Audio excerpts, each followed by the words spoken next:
inside our flat-roofed limestone home in the hills of Beit Jala, just to the south of Jerusalem, listening to the sounds of sirens and bombs in Jerusalem during the June War of 1967. My father had gone up the hill to watch from a rooftop as fighting unfolded. My parents had moved to Jordan from Indiana the year before to study Arabic and to work with a humanitarian organization. They arrived full of hope and a commitment to service, instilled in them by their Mennonite backgrounds. Neither of them anticipated a war. I don't recall hearing the sounds my mother heard that June, of course, but I think somehow I learned something on a cellular level about sound and fear, place and identity, violence and belonging. I can only faintly imagine her fear, and the fear of so many women around the world in a war-torn place. I began at an early age, learning to listen, learning to keep quiet, learning to be watchful. A first seed, perhaps. My mother likes to tell this story. When I was just a few months old, my parents drove from Beit Jala to Wadi Kelt, a historic canyon just east of Jerusalem, to visit the monastery of St. George. She remembers how my father hiked up to the monastery, but she stayed in the cool shade at the base of the canyon, where the creek was flowing and the breeze moved through the trees, and I slept peacefully. So she says. I have returned to that monastery many times over the years, sometimes hiking the trails through the canyon. The research and writing of Chapter 5 reminded me of my mother's story and enabled me to revisit a place I've known since infancy.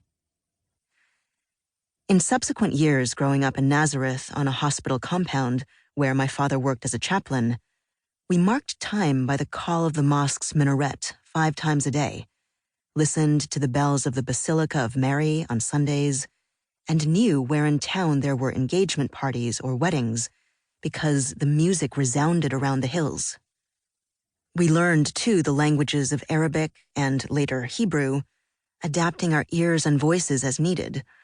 I listened closely to the doves and pigeons outside my window, knew when the gardener was working below by the sound of his reed flute, and, in 1973, heard the sirens that blared throughout the town during the Yom Kippur War.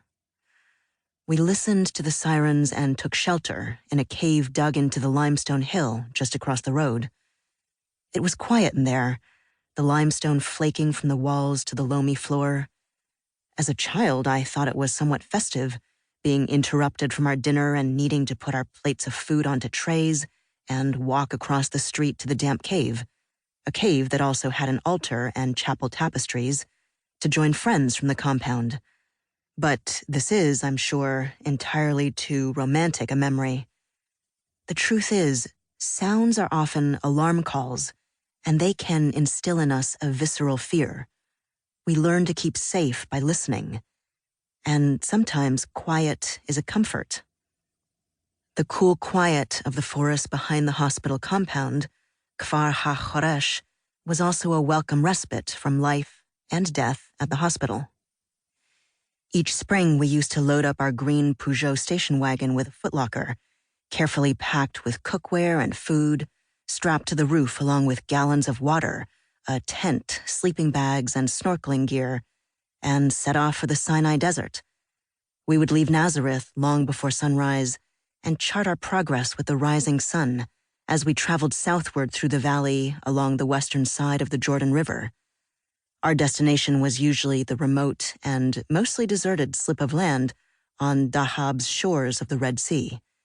This was long before the days of 5-star resorts and airport landing strips, well before any census-worthy residential communities beyond the nudist colonies and Bedouin settlements.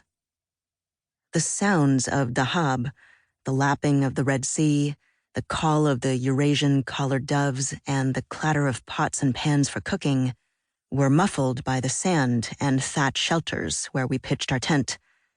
The sound of the sea itself, where we spent long days snorkeling, had its own watery acoustic signature. Sometimes our vehicle ran out of gas or got stuck in sand dunes. Other times we were robbed in the middle of the night. But to me,